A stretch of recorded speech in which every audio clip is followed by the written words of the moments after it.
If you are still scrolling in mobile stores hoping to find that one good game to play, stop it. Get some help. I've got you. We're diving into some 15 free new mobile games so good they actually feel legal to play without paying. I'm talking straight 10 out of 10s for your Android phone or iOS.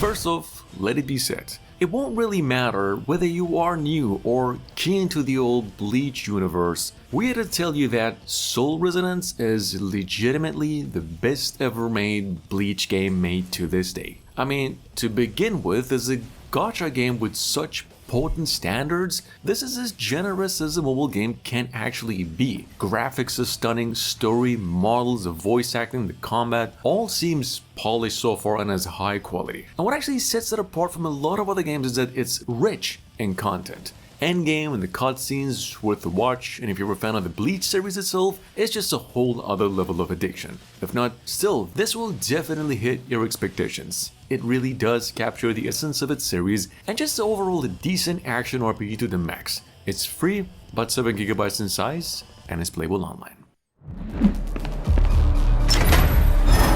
Now available on Android and iOS today, taking you basically no charge, just a couple of gigabytes of storage, and believe it or not, Capcom's managed to keep the whole vibe of the real Resident Evil games, as it's almost like playing the old Resident Evil classics. Although, of course, instead of sprinting and hoping zombies miss hugging you, you're gonna be ordering squads around and stressing over barricades. It's actually that classic Resident Evil tension, just reorganized into pure strategy panic. You manage a crew, fortify the mansion, and pray your plan doesn't collapse because for some reason you got too greedy. It's messy, strategic, survival, definitely more addictive on mobile than on PCs, free.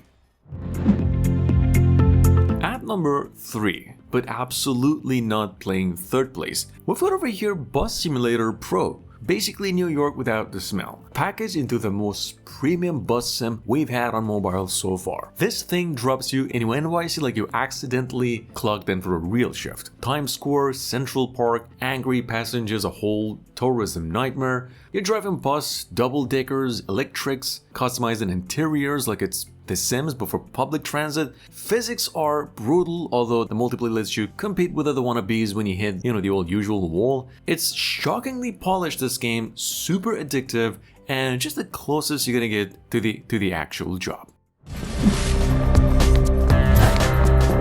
Coming up behind that at number 4, we have Project Jazz. And this thing is finally available globally. It's available just on Android, unfortunately, but this game is like if someone shoved Mirror's Edge, Assassin's Creed's parkour, and Streets of Rage all into a blender. It kinda took them back in time a little bit. You're gonna be running rooftops, fire escapes, and just turning every alley into a combo playground.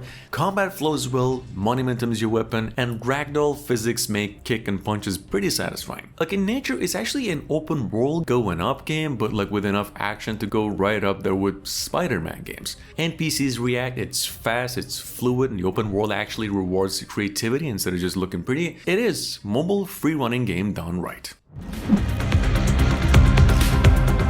Coming in fresh at number 5, one of the most awaited games for Android and iOS, it is Girls Frontline. And let me just say right off the bat, what's actually cool about this game is that it ditches the usual RPG strategy grind and throws you straight into 5v5 shooting, and that with just enough grind to keep it fun. Meaning, auto aiming is optional. If you want it, you can make it harder for yourself or just go with that and have more fun. The game mechanics let you tweak abilities like a roguelike, and you can PvP, PvE, squad up, or just roast your friends in a matter of a minute. The game is soft launched in a few regions, but honestly this shooter is definitely worth the hype. It's just over 8 GB in size, and the finished version is coming out January next year.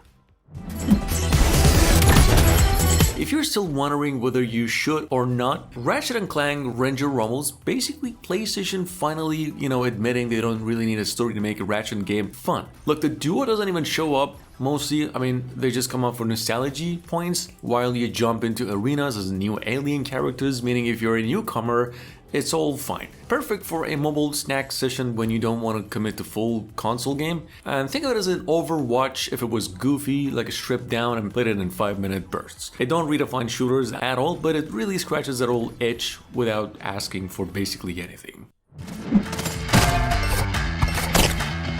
Alright, second hands, Guard was just released. I mean, it was a good week before December 31st, which is what we believed when it would come out, and it is legitimately one of the best roguelike platformers we played for months. Definitely a tad like the old Dead Cells and Katana Blade Zero in gameplay and overall just vibe. You get these summoning stones to use and, get a better hero to play with. Guard is a pretty dark biopunk and a survival slasher at the same time, and look, if you play the old game Contra Hard Corps and you don't remember the lab section, this will definitely be your jam. It's free on both stores, it takes you just 1 GB of storage.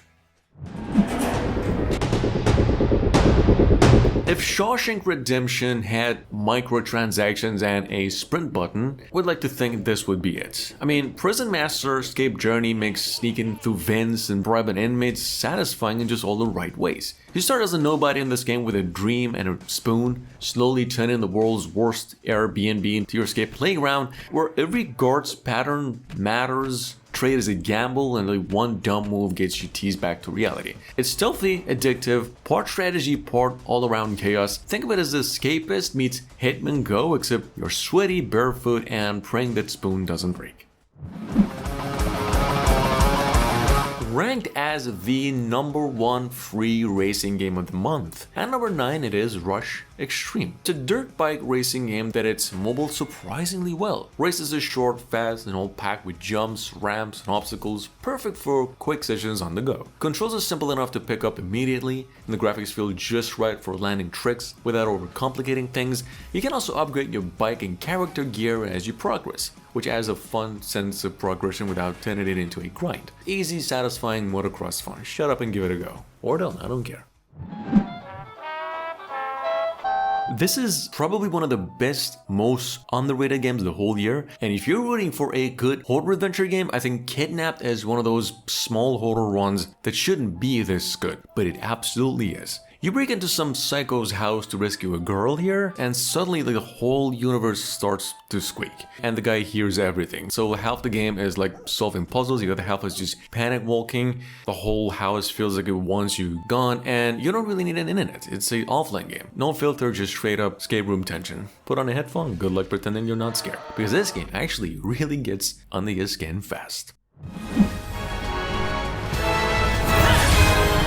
If MMORPGs were rock concerts, Aeon 2 would be the headliner that's just shredding through the speakers. Look, it's the original Aeon dialed up to 11, like map stretched across continents, Unreal Engine 5 visuals are sharp enough to draw blood, and flight on demand so you never want to walk unless you want to dramatically. There are around 200 different dungeons to just smash in this game. Tap target combat, dressed as action, and believe it or not, this game actually grabbed 2025's Game of G-Star award for a good reason. And yeah, sure. Monetization's heavy, it's NC-soft, of course, what do you expect? But if you just want that soaring, endless fantasy grind, Aeon 2 delivers in spades. Bring a VPN if you're outside Asia.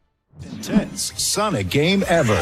Sonic Rumble's finally out worldwide, and it's just simply Sonic meets Stumble Guys with extra steps. 32-player racing, bumping and falling all over the place. It's just a messy game in a good way. Rovio is behind this one this time, which honestly makes sense. They know mobile action better than most. You can play as classic Sonic characters, sprint through wild obstacle courses and just try to rage when you get knocked off near the finish line. It's a pretty colorful game, fast, built for short round. This is like right now Sega's best mobile move in years. And it's even playable with a controller, why not? Now with that being said, this had to be in the list. Infinite Lives is like Grand Theft Auto, except everyone's a part-time superhero. Think open world madness of a Grand Theft Auto game, but with like some hints of Hogwarts Legacy. And I'm not even talking about the classes, just the magic part. You're dealing with physics all day. You can punch a bus, climb a skyscraper like Spider-Man, steal a tank, fly, or just walk around the city like Cyclops, only without glasses. Ruin everything for everybody. You can actually build your own region, pick powers, switch allegiances, and unlock gears to make everyone feel like a highlight reel. The combat's messy in this game, gloriously unpredictable. Destruction is the point, hundreds of characters, weapons, and a huge sandbox. And not to mention, it's actually offline friendly as well. Dead River is another game like that. It is what you get if The Walking Dead and State of Decay had a baby and they grew it up near a poison river. And I actually feel like we haven't given it enough credit the last time, because this game is a fine mobile gem. You're a soldier stuck in quarantine hell, scavenging, looting cars, and shooting smarter than average infected that punish every single mistake you make. Teamwork is optional, though it does have teamwork, because your AI partners might backstab you like a raid. And you can craft upgrades, sneak, or just go loud. The game doesn't care. It's intense, a bit grindy, and satisfying if you like survival loops that make a coffee break feel like an apocalypse. It is free on Android, so there's literally no excuse. Now, with that being said, it's a first time mention over here, number 15, we have Party Pop, which is basically Fall Guys with penguins, where nobody has any dignity either. Also, that's exactly what's charming about this game. Like I said, it's basically Fall Guys if everyone were just squishier, colder, and more about fashion, where up to 20 players can stumble in minigames of about 10 minutes, perfect for when you want to feel competitive without actually trying. 30 stages, 50 pits, 200 costumes so you can express yourself in ways your real wardrobe could never even afford. And the star system lets you mess with rivals using items like bats, boosters, which is one of the cool parts of the game, and overall it's just addictive. It's almost another peak, just one more round type of party game.